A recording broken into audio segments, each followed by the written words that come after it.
Le Centre d'études stratégiques Terre, à travers son observatoire des conflits, vient de publier une note de recherche majeure intitulée Réflexion sur la géométrie du champ de bataille ukrainien. Loin de se limiter aux seules innovations technologiques, ce conflit révèle une mutation spatiale profonde du combat terrestre. Nous basculons d'une géométrie classique à un espace de vulnérabilité continue. Décryptons ensemble ce système cohérent et ses conséquences prospectives. Traditionnellement, la doctrine articule l'espace en trois zones, l'arrière, le rapproché et la profondeur. En Ukraine, le déni mutuel de supériorité aérienne et la transparence absolue du champ de bataille ont fait exploser ce modèle. L'espace se fragmente désormais en trois nouvelles zones horizontales distinctes. 1. La zone contestée ou kill zone. Elle s'étend sur 20 à 25 km de part et d'autre de la ligne de front.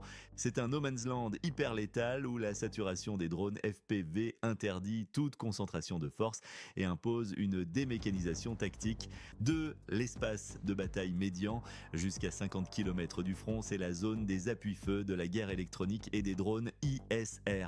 3. La zone profonde. Elle abrite les hubs logistiques et les PC, mais elle a perdu son statut de sanctuaire, restant vulnérable aux frappes de précision de longue portée.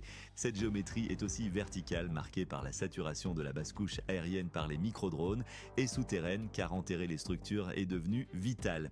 Face à cette transparence, la manœuvre interarmes de grande ampleur est devenue obsolète. La norme est désormais à la micro-dispersion. D'un côté, l'Ukraine développe une réponse asymétrique, un grignotage technologique décentralisé. De l'autre, la Russie applique son triangle offensif, bombes planantes et vagues d'usure. Dans cette guerre d'attrition, la logistique est devenue le pivot central de la survie. Face à la fin du sanctuaire logistique, il faut réinventer le dernier kilomètre.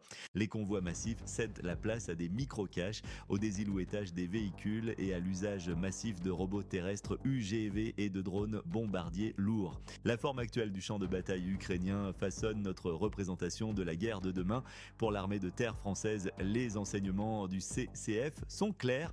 Nous devons impérativement bâtir une capacité de défense solaire, basse couche, multicouche, droniser notre logistique et maîtriser le brouillage électromagnétique temporaire et détenir nos propres capacités de frappe et d'acquisition dans la profondeur. Merci pour votre attention.